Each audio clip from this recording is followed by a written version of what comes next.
دوستانو سلامونه او خدای دې وکړي چې روغ جوړ اوسئ. نن زه په پخلنځي کې تاسو ته طریقه د شبیت پلو سره له سالمون کبه درښوم. نو ما راخیستې دي د دې شبیت پلو او کبانو لپاره. دلته تاسو وینئ 3 ګلاسه وریځې او سره مایع غوړي د وریځو لپاره، او په دې ظرف کې ما زعفران دم کړي دي، او دا هم وچ شبیت، البته تاسو تازه شبیت هم استعمالولی شئ، او دا هم شبیت دی چې په آسیایي دکانو کې خرڅیږي، او نیم پاست دی. او علاوه له دې نه د ترکاریانې تاسو وینئ پالک، 2 دانې لیمو، 1 دانه دلمه مرچ، 1 دانه هم سور مرچ، او سره هم پیاز. البته نوش پیاز نه ده، دا یو رقم دی چې دلته ورته پوره وایي، داسې پلن ګندنی د دې سرونه دي.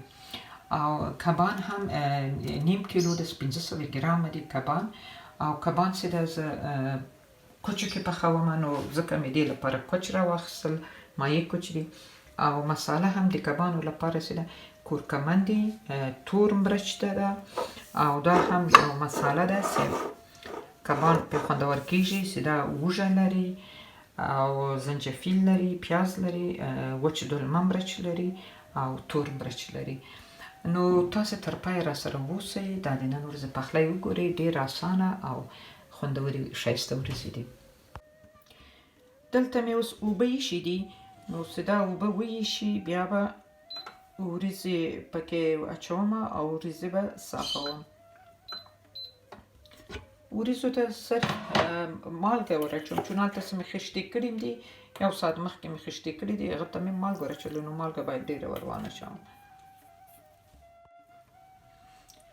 وریځو ته خو مې اوبه کېښودلې، اوس به د کبانو باندې هغه مالګه او مساله شان واچوم، او کبان هم په تخم پزي کې زه سره کومه.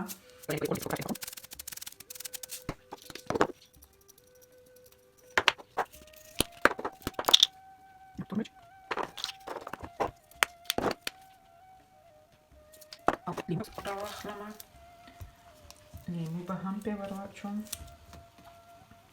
اخته کوم یې نه، بس دا غوړو کې سور سي، دا کب سي ده که اختم نه سي، مزهداره ده، ډېر خوند کوي. ښه، دا اوس خلاص شو. اول به دا وریځې دم کړمه، بیا پس له هغه تر څو هغه نیم ساعت کې چې وریځې دمې شي، دا به هغه وخت کې به استفاده وکړم، دا به سره کړمه. تاسو راسره اوسئ. دوستانو اوبه وایشېدلې، اوس به دا وریځې ور واچوم.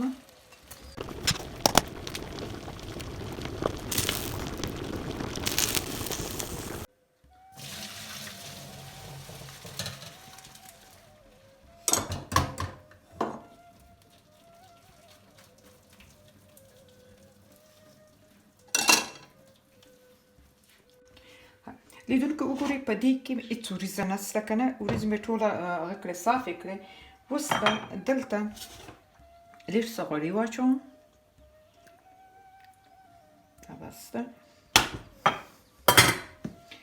دا غوړي چې لږ څه داسې په دیګ کې واړوم، دا زه د دیګ د بیخ غم خورم، موږ چې ورته وایو تیدګي وایو، د هغه غم خورم. پاسته مې واخیست، 2 ټوټې مې کړو، ta pasta je لاندې شو.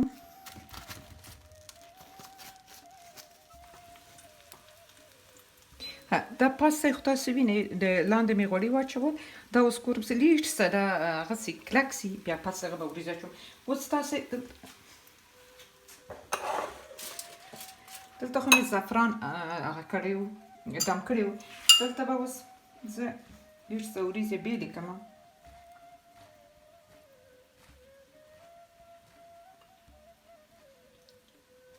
پستی او زعفران په ور واچوم.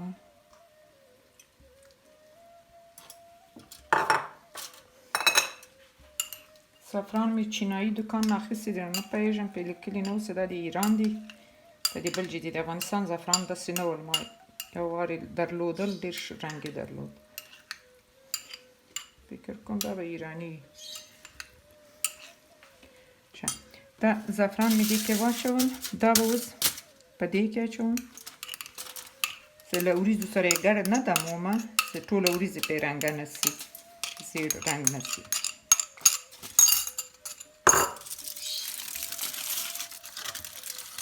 دا پاسه مې د غوړو سره تقریبا یو 3 دقیقې پرېښود چې لږ کلک سي. سپۍ درجه ټیټه کړمه او دا غوړي چې مې د وریځو لپاره شي هغه باید لږ ګرم سي.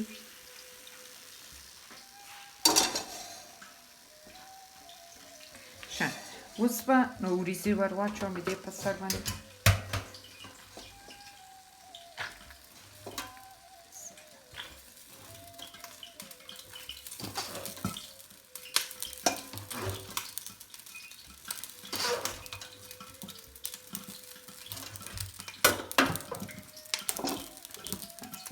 شیبیت ور واچوم. شیبیت خو ډېر زیات شیانو ته فایده لري. وریځې ډېر ښه خوندورې راځي. خواړو داسې درابدرو خیزو ته ودرېږي.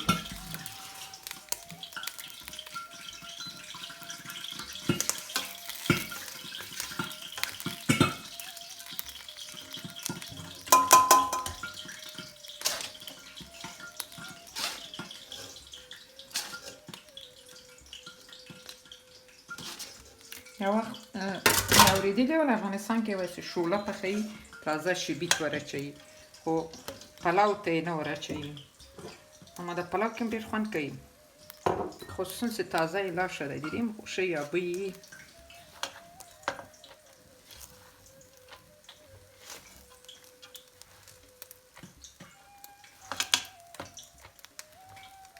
اوس به د غوړي ور واچوم.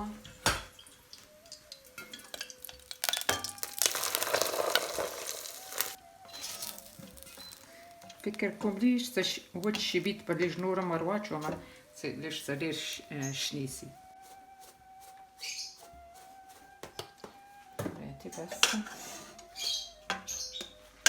تقریبا جلا سپینې دمومه. کیدای سي کور کې به څوک کیسه دا ونه خوري ځکه مې نه وي ایسته کړې. ښه دا هم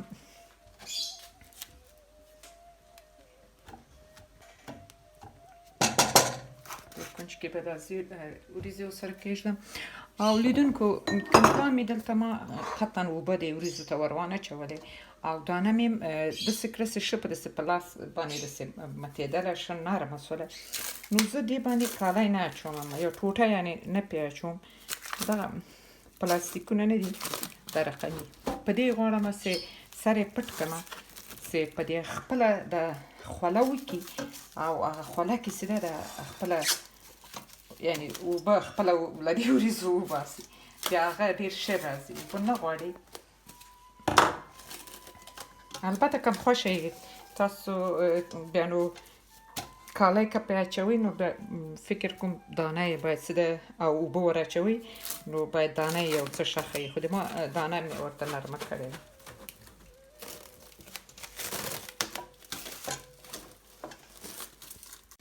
اوس خو نو طبعا په وریځو باندې یو دروند شی ږدو او د ما عادت ده دا وکړۍ پرېږدم. نو اوس مې لږ څه اول درجه لږ تیزه کړه چې هغه پاس شي لږ څه کلک شي ډېر خوندوره تاییدېږي. نو بیا یوه دقیقه بعد یې اور ټیټومه. چون اوبه نه لري نو اور یې باید ولې زیات 15 دقیقې تیز وي. که اوبه ور واچوم نو بیا به یې اور تقریبا یو 15 دقیقې لږ څه لوړه ږدم. اوس مې زه 5مه درجه ده خو زر یې بېرته ټیټوم تر څو چې دا وریځې دمیږي. له دې وخته به زه استفاده وکړم او کبان به تاسو ته دروښیم چې هغه په غوړو کې سره کوم. کبان خو تاسو ولیدل چې ما پکې مالګه او دا مساله مې چې وویل دا مې ور واچول. البته ما سره نشته. په همدغو مسالو کې د دوکان چې تاسې ووینئ یو رقم مخصوصه مساله ده چې په هغه باندې لیکلي دي چې دا د کبانو لپاره دي.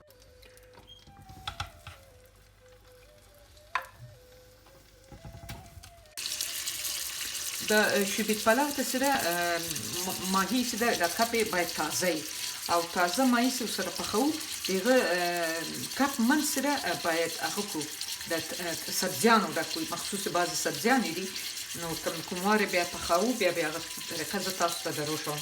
خو دا ما نن لاکس ورسره راواخیست. دوستانو وریځې دم سوې نیم ساعت مې تقریبا پرې ایښولې. ډېر ایښېدم چې د شیبیتو داسې ښه کښلی بوی ځي. بوی یې ډېر زیات خوندور دی.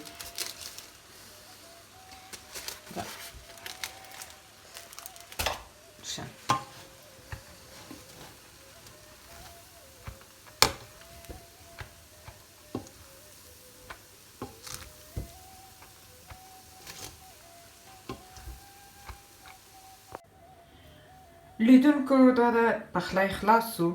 اول خو به زه تاسو ته دا وایم دغه پاستی چې مې د دیګ په بیخ کې ایښی و داسې کوشلې تایدګي راغله، دا ډېره زیاته مزه کوي.